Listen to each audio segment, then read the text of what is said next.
Good morning or afternoon or whatever it is for you.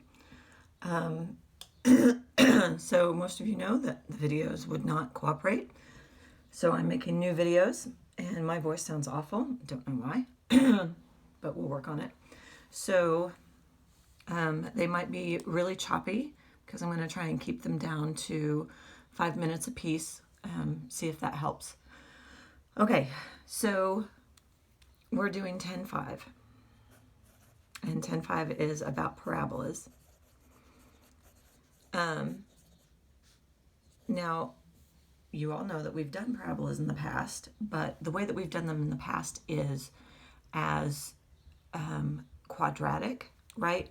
We said y equals x squared plus 2x plus 3, right? And we graphed it as a quadratic, meaning we used the quadratic equation to graph and whatever. Well, in 10-5, because it's conic sections, we're doing it more as a distance kind of thing, and it leads back to the quadratic, to this, but the premise is that it is a distance. And so if you guys remember properties of your parabola, we have this axis of symmetry,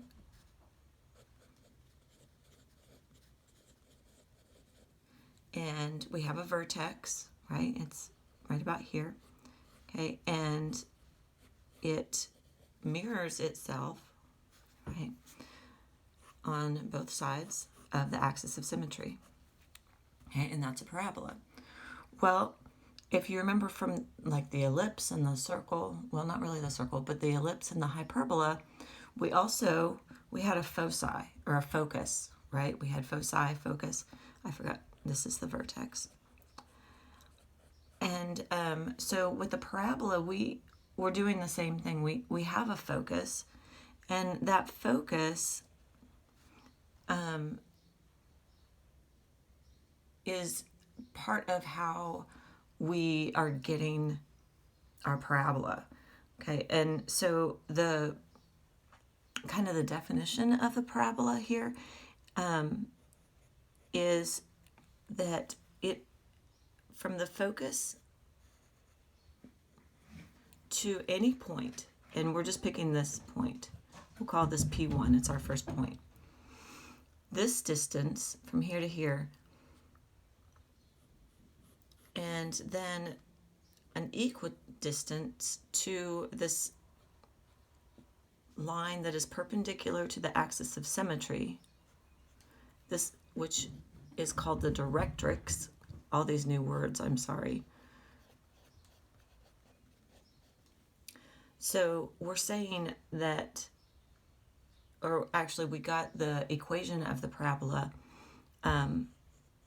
by distance. Remember with the ellipse, we found it was a big mess. We watched it, I think, or I did it on the board, I can't remember.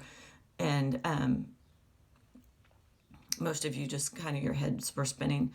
But we derived the equation of the ellipse from the distance formula. Well, we could do the same thing using the focal point, this point, and the directrix. Because everywhere on the parabola, no matter where I am, no matter what point, so if I chose a point here, this is P2, the distance, and I know it doesn't look like this from my drawing because it's my drawing and it's bad. The distance from here to here and from here to here are equal. And so when they are deriving this, they would say, like, remember back from geometry, we would call F to P1, right? They're saying that this distance, and we would use the distance formula, is equal to, the distance from P to the directrix, and we'll just call that D. Okay, and I know I'm not perfect on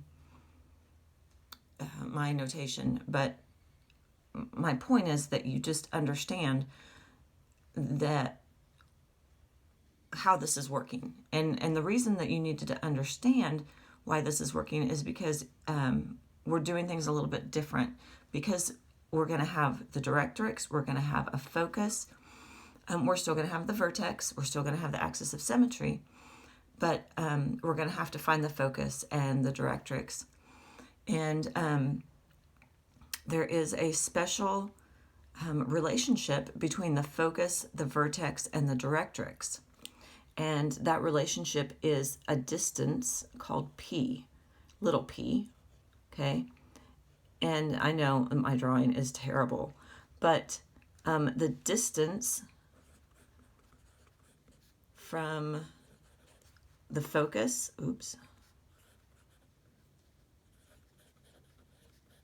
to the vertex equals p. Hope you can see that. Nope, you can't. Sorry. The distance from the focus to the vertex is p, and the distance from the vertex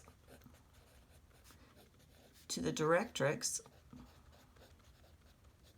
is also p. So the distance from the focus to the vertex and the vertex to the directrix, these are equal. Okay, and they're called p, and p changes. Remember, we had our parabolas would get skinny or fat depending upon certain properties of the equation. Well, this is going to go back to p, and I'll show you that in the next video because I'm already at 6 minutes. So I'll be right back.